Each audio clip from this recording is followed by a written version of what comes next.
Onde está a sua fé? Essa é a pergunta.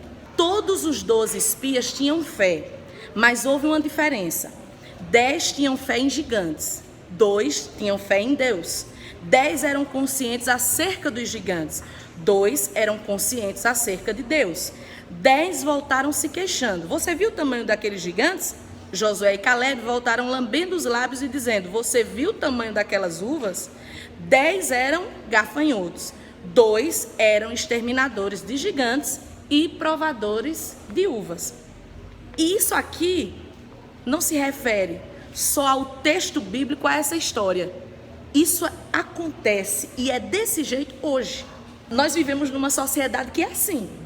Uma parte vai ver só o problema, a adversidade, a dificuldade. Outra parte vai ver a oportunidade, vai ver uma grande chance de fazer algo acontecer. Então tem aqueles que têm fé, mas tem fé no gigante, tem fé no problema. Mas tem aqueles que dizem: eu acredito que esse gigante, ele é uma oportunidade, que esses muros altos, eles estão me mandando uma mensagem de que agora é tempo de avançar, é tempo de crescimento, é tempo de uma nova etapa. O foco desse estudo é a questão da visão, a percepção de cada um, porque tudo depende disso, a forma como você enxerga as coisas. Sua vida depende disso. Você vai olhar para o problema e você vai ver esse problema como uma ponte, ou você vai ver esse problema como uma parede. Essa é a diferença. Às vezes é o mesmo problema. Aí você diz: olha, esse problema aí, Deus permitiu por alguma razão e eu tenho que descobrir qual é a razão. Outros não: esse problema veio porque Deus não me ama.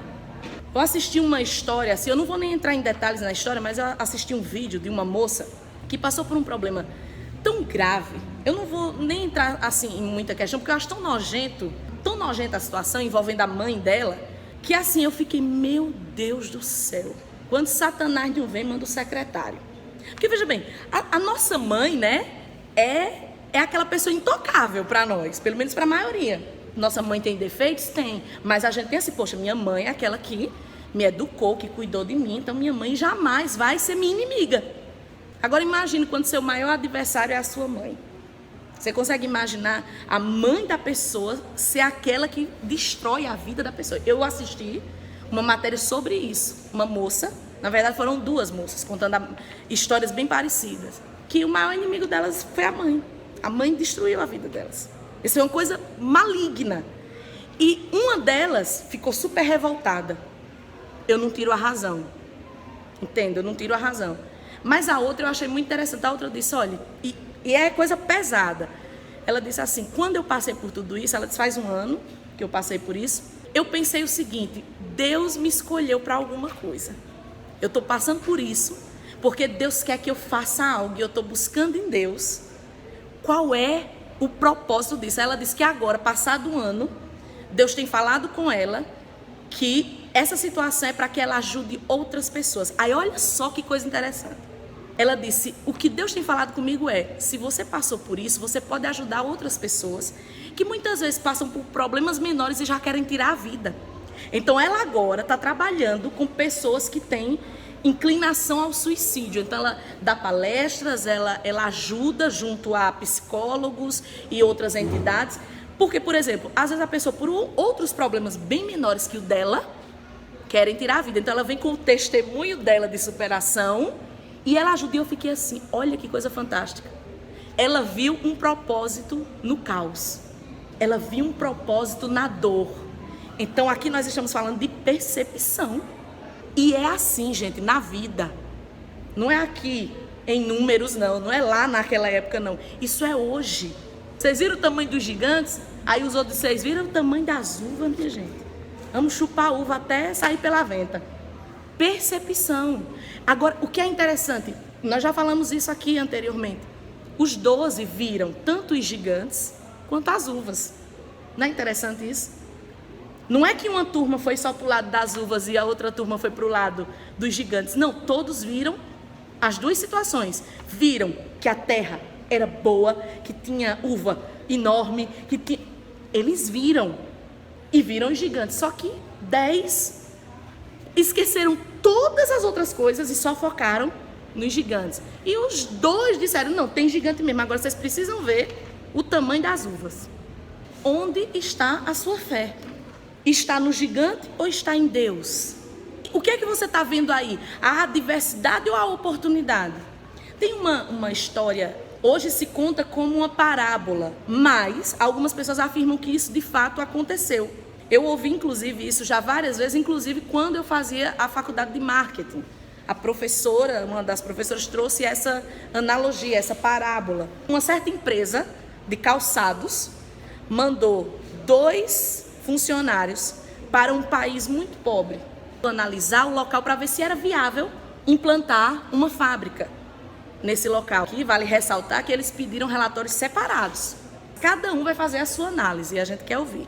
O primeiro ligou e disse, olha, realmente o país é muito pobre e o que eu percebi nesses dias que eu fiquei aqui é o seguinte, as pessoas, a maioria não usa chinelo, eles são acostumados a andar descalço. Não tem cultura do calçado, ele já anda. E eu acho que aqui não é viável a gente abrir.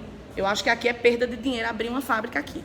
O segundo ligou também. O segundo disse, olha, o país realmente é pobre. O povo tudinho anda de pé no chão. Agora eu estou vendo uma oportunidade da gente botar calçado no pé desse povo todo. Eu acho que a empresa aqui, a fábrica aqui vai ser um sucesso. Olha a percepção. Eles viram a mesma coisa. Só que um viu a adversidade e o outro viu a oportunidade. Essa é a diferença também entre os pobres e os milionários. Quando eu digo pobre, gente, eu não estou falando só da questão financeira, do bolso, mas é aqui também. Mentalidade. A gente está falando muito da questão de visão, de mente também. É a mentalidade, é a forma de enxergar as coisas. Trazendo para essa questão tão atual que nós falamos agora. Onde está a fé? Está no Jesus que cura ou está no coronavírus? Eu nunca vi tanta fé em um vírus quanto eu estou vendo agora. Eu acho que há uma nova divindade, entre aspas, chama-se coronavírus. Que eu nunca vi pessoas obedecerem tanto, pessoas terem tanto medo, pessoas se submeterem tanto a um vírus, como dessa vez. Porque a fé delas está nele. Não estou dizendo que a gente tem que não se precaver. Temos. O sentinela da cidade está lá.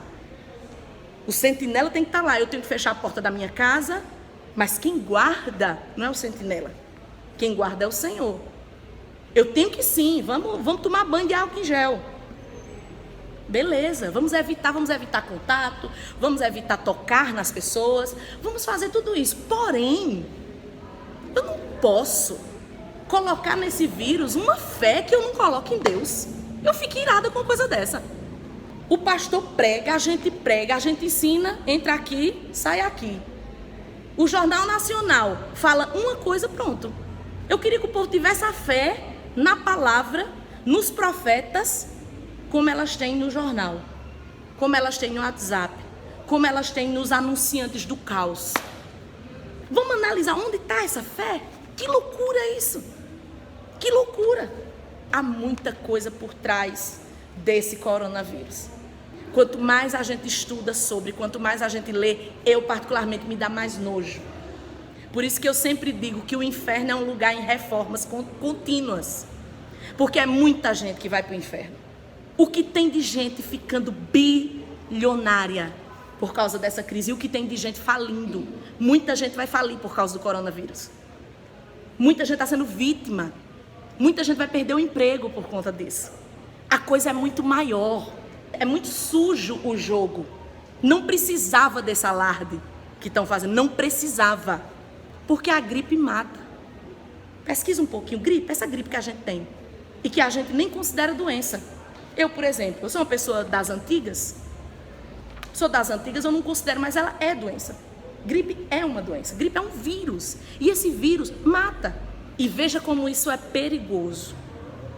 10 contaminaram 2 milhões.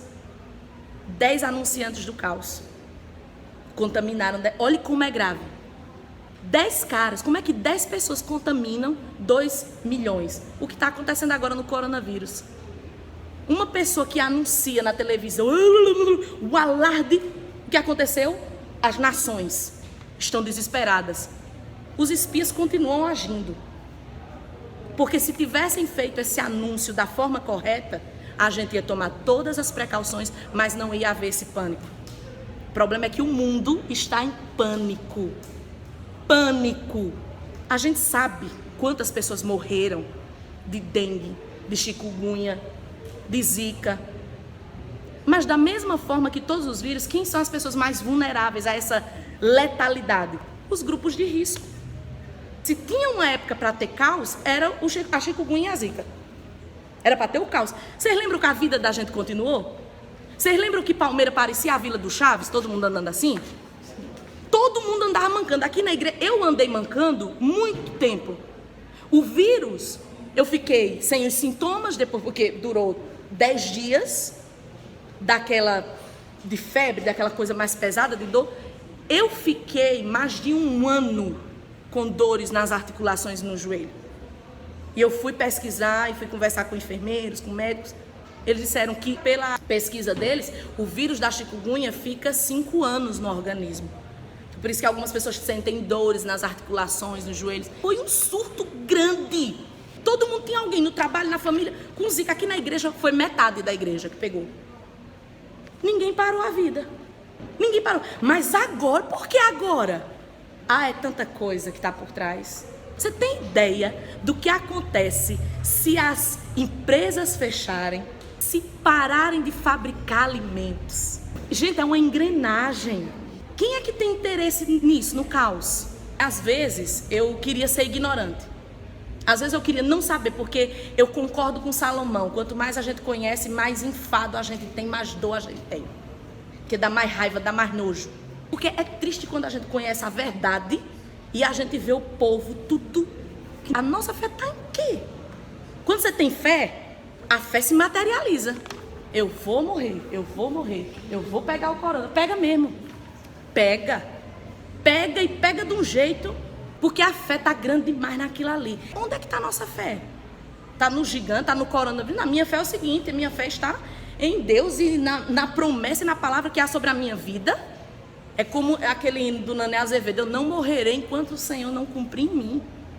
Tudo. Os vírus existem, são. Agora é o seguinte, duvido tu morrer de véspera, não morre. Agora, quando tem que ser, dá uma topada, bateu a testa, ainda morreu porque bateu aqui. Peraí, minha vida está na mão de Deus. Agora, eu não vou ser irresponsável. Não é porque minha vida está na mão de Deus que eu vou andar a 200 por hora num carro, numa moto. Não é porque minha vida está na mão de Deus que eu vou pegar em tudo quanto é coisa contaminada. Não é isso. É a questão de dizer, eu vou fazer a minha parte, mas eu não vou ser neurótico. O gigante está lá, não é ignorar o gigante. Lembra da aula passada? Não é ignorar, está lá. O vírus é uma realidade? É. Mas ele não é esse Superman que estão dizendo que ele é. Ele não é esse Thanos. Parece que o Thanos virou fichinha perto do corona. O gigante é real. Mas nós vamos devorar isso aí. Nós vamos para cima. Porque quem está conosco? O Senhor está conosco. Nós vamos orar. Nós vamos continuar orando. A partir de hoje nós vamos intensificar. O Senhor quebra, acabe com esse mal, com essa potestade. Há poder quando a igreja ora. Então se a nossa fé não estiver no lugar certo, então é melhor não ter fé em nada. Então é melhor acreditar mesmo. Ou eu tenho fé, ou eu não tenho.